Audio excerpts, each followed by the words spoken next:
Assalamualaikum dan salam sejahtera.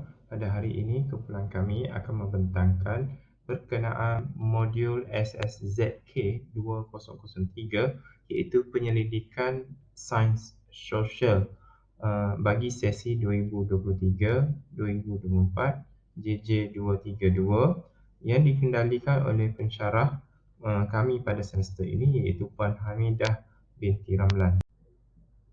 Okey, ahli kumpulan kami terdiri daripada 4 orang ahli.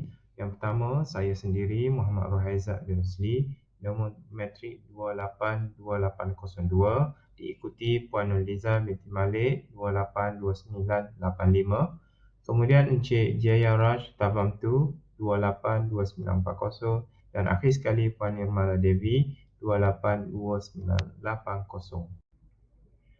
Tajuk tugasan ialah jelaskan perkara-perkara di bawah yang berkait rapat dengan mendapatkan data secara temu bual.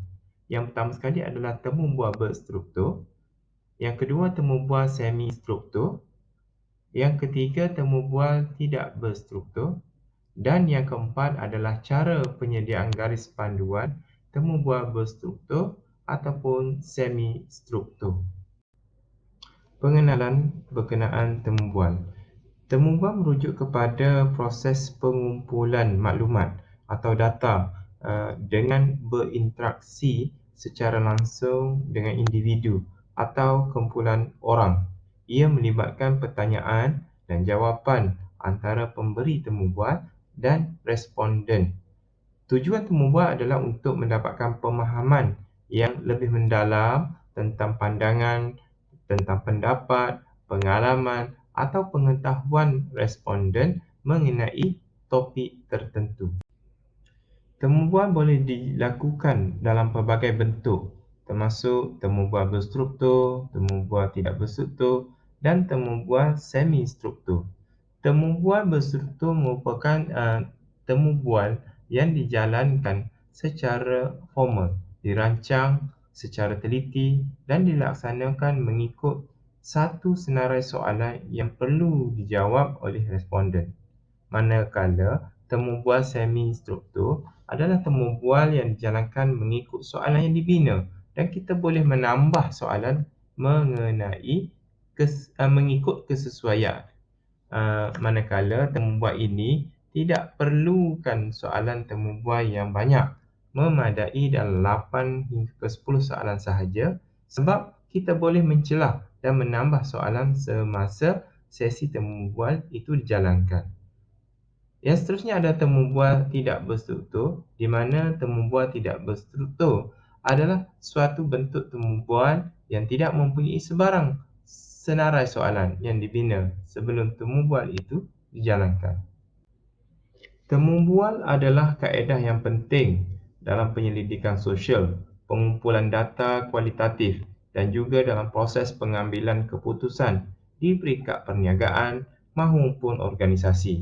Ia membolehkan penyelidik atau pemberi temu bual untuk mendapatkan wawasan yang lebih mendalam, memahami perspektif individu dan mengumpul data yang relevan dan khusus kepada topik yang dikaji. Temu bual berstruktur adalah kaedah temu bual yang dirancang dengan teliti dan mempunyai struktur yang teratur. Ia melibatkan penyediaan soalan-soalan yang telah dirancang sebelumnya untuk mendapatkan maklumat yang spesifik dan terperinci dari responden. Berikut adalah langkah-langkah biasa yang terlibat dalam temu bual berstruktur. Yang pertama sekali adalah penyediaan soalan. Penyediaan soalan adalah langkah pertama dalam temu bual berstruktur. Manakala pengaturan urutan soalan. Soalan-soalan dalam temu bual berstruktur perlu diatur dalam urutan yang logik. Manakala yang ketiga adalah konsistensi, iaitu temu bual berstruktur perlu konsisten dalam setiap penyampaian soalan.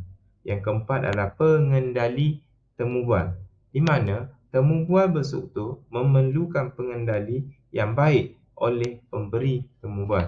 Dan yang kelima adalah pengumpulan data. Semasa temu bual berstruktur, pemberi temu bual akan mencatat jawapan responden.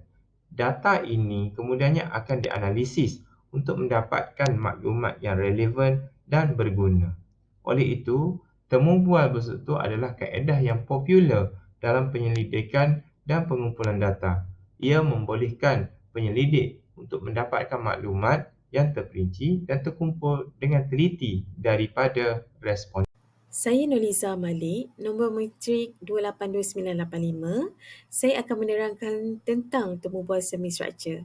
Temu bual ini adalah kaedah temu bual di mana ianya menggabungkan elemen-elemen struktur dan elemen-elemen terbuka. Temu bual ini memberikan kebebasan kepada responden untuk memberikan jawapan yang lebih terperinci dan mendalam, serta dalam pada itu mempertahankan beberapa struktur dalam bentuk soalan yang telah dirancang sebelum itu.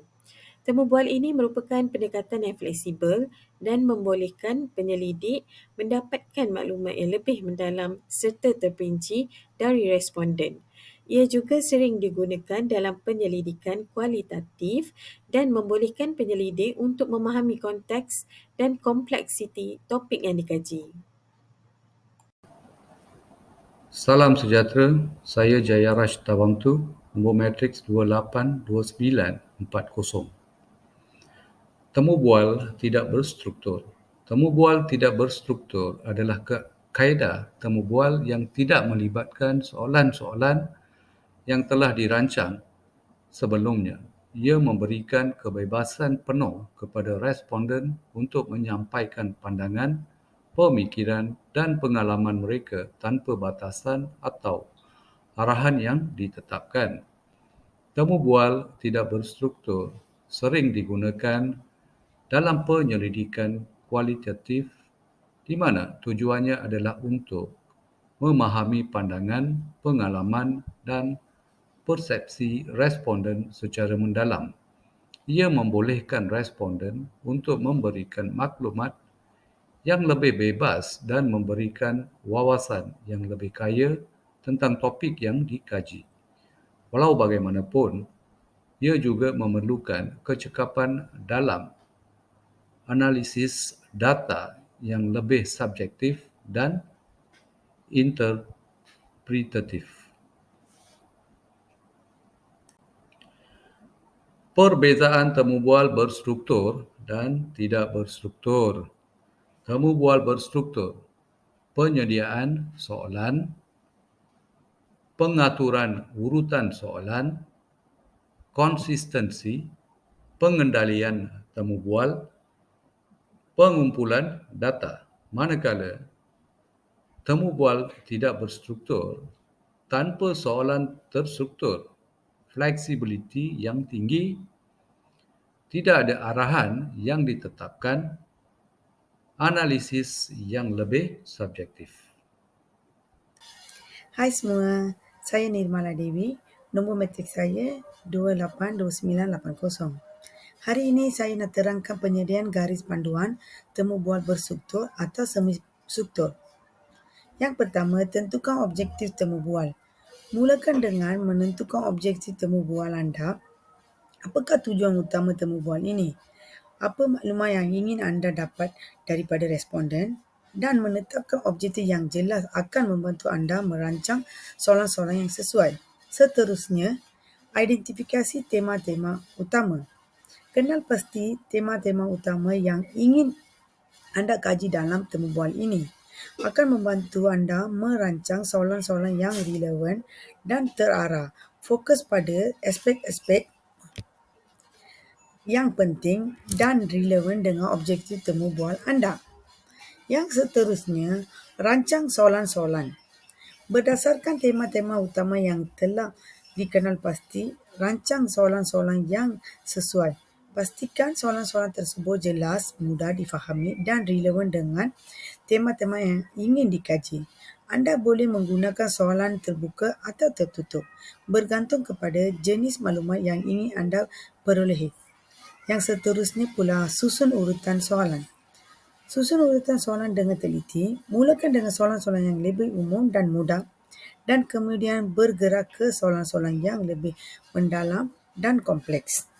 Ini membantu responden merasa lebih selesa dan membangun momentum dalam temu bual. Seterusnya, uji garis panduan. Sebelum melaksanakan temu bual, ujilah garis panduan temu bual dengan beberapa responden atau rakan sejawat. Ini membantu anda mengenal pasti kelemahan atau kekurangan dalam soalan-soalan yang dirancang dan memperbaikinya sebelum temu bual sebenar. Yang seterusnya, berikan arahan yang jelas. Sediakan arahan yang jelas kepada responden sebelum memulakan temu bual. Terangkan tujuan temu bual, jaminan kerahsiaan dan bagaimana responden sepatutnya menjawab soalan-soalan. Yang seterusnya, fleksibiliti dalam temu bual. Walaupun temu bual berstruktur, berikan ruang untuk responden memberikan jawapan yang lebih terperinci atau memberikan pandangan mereka sendiri. Jika perlu, tambahkan soalan-soalan tambahan atau berikan ruang untuk responden menyampaikan maklumat yang penting. Yang terakhir, rekod dan analisis data. Pastikan anda merekod temu bual dengan betul, sama ada dengan nota atau rakaman audio. Lepas temu bual, analisis data dengan teliti untuk mengenal pasti pola, tema dan wawasan yang muncul daripada temu bual tersebut. Terima kasih dari kumpulan kami.